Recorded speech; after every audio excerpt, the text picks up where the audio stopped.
Welcome back. Andhra ಪ್ರದೇಶದಲ್ಲಿ ಹಾಗಾದ್ರೆ ಈ ಬಾರಿ ಏನಾಗಬಹುದು? ಒಟ್ಟು 25 ಲೋಕಸಭಾ ಕ್ಷೇತ್ರಗಳು ಬರುತ್ತೆ ಈ ಬಾರಿ. ಟಿಡಿಪಿ ಮತ್ತೆ ಜನಸೇನೆ, ಪವರ್ ಸ್ಟಾರ್ ಪವನ್ ಕಲ್ಯಾಣ್ ಅವರ ಪಕ್ಷ ಜನಸೇನೆ, ಮತ್ತೆ ಟಿಡಿಪಿ ತೆಲುಗು ದೇಶಂ ಪಾರ್ಟಿ ಹಾಗೂ ಬಿಜೆಪಿ, ಮೂರು ಪಕ್ಷಗಳು ಅಲ್ಲಿ ಮೈತ್ರಿ ಆಗಿರೋದು. ಮೂರು ಪಕ್ಷಗಳ ಮೈತ್ರಿಯಿಂದ ಅಲ್ಲಿ ಈ ಬಾರಿ ಎಷ್ಟು ಸಂಖ್ಯೆಯಲ್ಲಿ ಯಾರು ಗೆಲ್ಲಬಹುದು ಅನ್ನುವಂತ ಒಂದಷ್ಟು ನಿರೀಕ್ಷೆಗಳು ಸಹಜವಾಗಿ ಇರುತ್ತೆ. ಅದರ ಜೊತೆಗೆ YSRCP ಪಕ್ಷ ಅಲ್ಲಿ ಅಖಾಡದಲ್ಲಿರೋದು. YSRCP ಪಕ್ಷ ಅಧಿಕಾರದಲ್ಲೂ ಕೂಡ ಇದೆ, ಜಗನ್ಮೋಹನ್ ರೆಡ್ಡಿ ಅವ್ರ ಪಕ್ಷ. ಸೊ ಇಲ್ಲಿ ವಿಶೇಷವಾಗಿ ವಿಧಾನಸಭೆ ಮತ್ತು ಲೋಕಸಭೆ ಚುನಾವಣೆ ಎರಡೂ ಕೂಡ ಅಟ್ ಎ ಟೈಮ್ ಒಂದೇ ಸರಿ ನಡೆದಿರೋದು, ರಿಸಲ್ಟ್ ಕೂಡ ಒಂದೇ ಸರಿ ಬರುತ್ತೆ. ಸೊ ಈ ಒಂದು ಆಂಧ್ರ ಪ್ರದೇಶದ ಚುನಾವಣೆಯಲ್ಲಿ ಕಳೆದ ಬಾರಿ 2019ರಲ್ಲಿ ಆಲ್ಮೋಸ್ಟ್ ಕ್ಲೀನ್ ಸ್ವೈಪ್ ಅನ್ಕೊಳ್ಳಿ. YSRCP ಅಂದರೆ ಕೇವಲ ಎರಡೇ ಎರಡು ಟಿಡಿಪಿ ಅಷ್ಟು ಕಳಪೆ ಪ್ರದರ್ಶನ ಯಾವಾಗ ಕೂಡ ಕೊಟ್ಟಿರಲಿಲ್ಲ. ಟಿಡಿಪಿಗೆ ಅಷ್ಟು ಕಡಿಮೆ ಸ್ಥಾನಗಳು ಬರುತ್ತೆ ಅಂತ ನಿರೀಕ್ಷೆ ಕೂಡ ಟಿಡಿಪಿಗೂ ಇರಲಿಲ್ಲ, YSRCPಗೂ ಇರಲಿಲ್ಲ. ಬಟ್ ಅಷ್ಟು ಕಡಿಮೆ ಸ್ಥಾನಗಳು, ಕೇವಲ 3 ಸ್ಥಾನದಲ್ಲಿ ಟಿಡಿಪಿ ಗೆದ್ದಿದೆ ಕಳೆದ ಬಾರಿ 2019ರ ಚುನಾವಣೆಯಲ್ಲಿ. ಅದರ ಜೊತೆಗೆ YSRCP ಆಲ್ಮೋಸ್ಟ್ 22 ಸ್ಥಾನಗಳಲ್ಲಿ ಗೆದ್ದಿದೆ.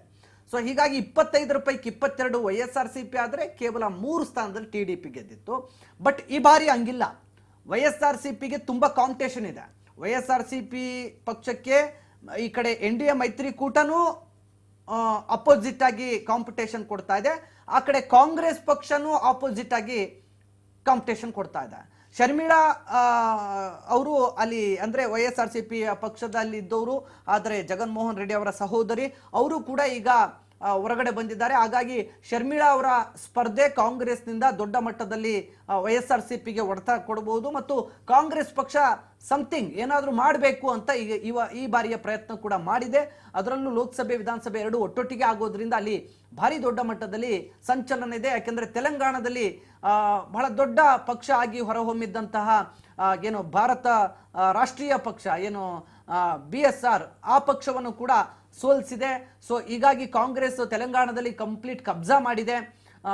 ಅಲ್ಲಿ ಏನು BRS ಪಕ್ಷವನ್ನು ಸೋಲಿಸಿ ಅಧಿಕಾರದಲ್ಲಿ ಬಂದಿದೆಯೋ ಅದೇ ರೀತಿ ಮತ್ತೆ ಆಂಧ್ರದಲ್ಲೂ ಕೂಡ ಕಾಂಗ್ರೆಸ್ಗೆ ಹಳೆಯ ಒಂದು ಬೇರಿದೆ. ಹೀಗಾಗಿ ಆ ಒಂದು ಪ್ರಯತ್ನವನ್ನು ಮಾಡಿ ಈಗ ಆಂಧ್ರವನ್ನು ಕೂಡ ತನ್ನ ತೆಕ್ಕೆಗೆ ಹಾಕ್ಕೊಳ್ಬೇಕು ಅಂತ ಶರ್ಮಿಳಾ ಅವರನ್ನು ಕೂಡ ಪಕ್ಷಕ್ಕೆ ಸೇರ್ಪಡೆ ಮಾಡಿಕೊಂಡಿದೆ.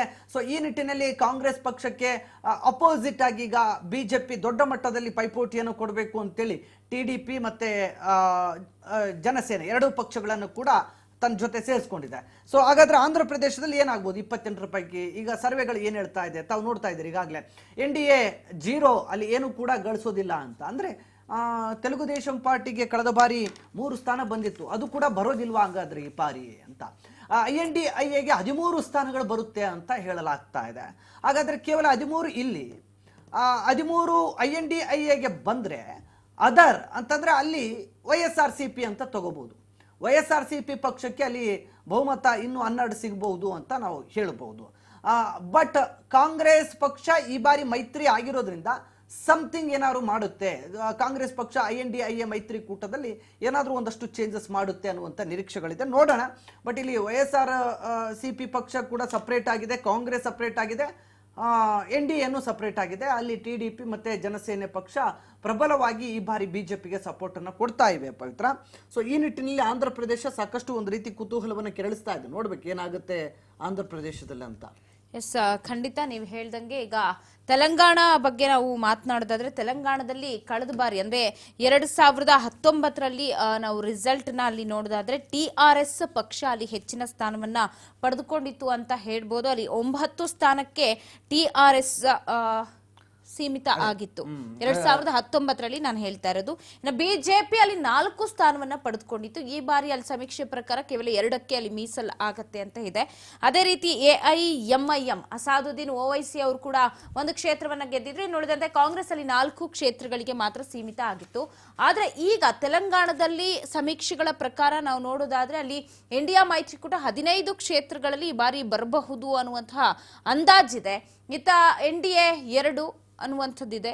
ಸೊ ನೋಡ್ಬೇಕು ಇನ್ನು ಉಳಿದಂತಹ ಪಕ್ಷಗಳು ಅಲ್ಲಿ ಏನೇನಾಗುತ್ತೆ, ಇತರೆ ಯಾವ ರೀತಿಯಾಗಿ ಅಲ್ಲಿ ಗೆಲ್ಬಹುದು. ಯಾಕಂತ ಅಂದ್ರೆ OIC ಅವ್ರು ಗೆಲ್ತಾರೆ ಅನ್ನೋದು ಅವ್ರಿಗೆ ಕಾನ್ಫಿಡೆನ್ಸ್ ಇತ್ತು, ಅಲ್ಲಿ ಗೆಲ್ತೀವಿ ಅಂತ ಈ ಬಾರಿ ಕೂಡ ಅವರು ಅನೌನ್ಸ್ ಮಾಡ್ಕೊಂಡಿರೋದು ಕೂಡ ನಾವು ಈ ಬಾರಿ ಬಿಜೆಪಿಗೆ ಒಂದ್ ಸ್ವಲ್ಪ ಹೆಚ್ಚಿನ ಸ್ಥಾನ ಬಂದ್ರು ಕೂಡ TRS ಈ ಬಾರಿ ಕಣದಿಂದ ಹಿಂದೆ ಸರಿದು ಬಿಡುತ್ತೆ. ಯಾಕಂದ್ರೆ TRS BRS ಭಾರತ ರಾಷ್ಟ್ರ ಸಮಿತಿ.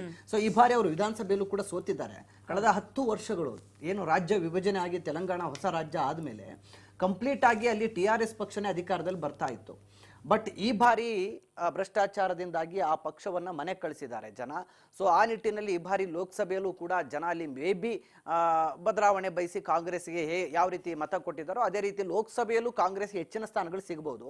TRSಗೆ ಕಳೆದ ಬಾರಿ ಏನು 9 ಬಂದಿತ್ತಲ್ಲ ಪವಿತ್ರ, ಅದು ಈ ಬಾರಿ ಕಾಂಗ್ರೆಸ್ ಕಡೆ ವಾಲ್ಬಹುದು. ಬಿಜೆಪಿಗೆ ಒಂದು 4 ಸ್ಥಾನ ಏನ್ ಸಿಕ್ಕಿತ್ತು ಅಂತ ಸಮೀಕ್ಷೆಗಳು ಹೇಳ್ತಾ ಇದೆ ಆಲ್ರೆಡಿ.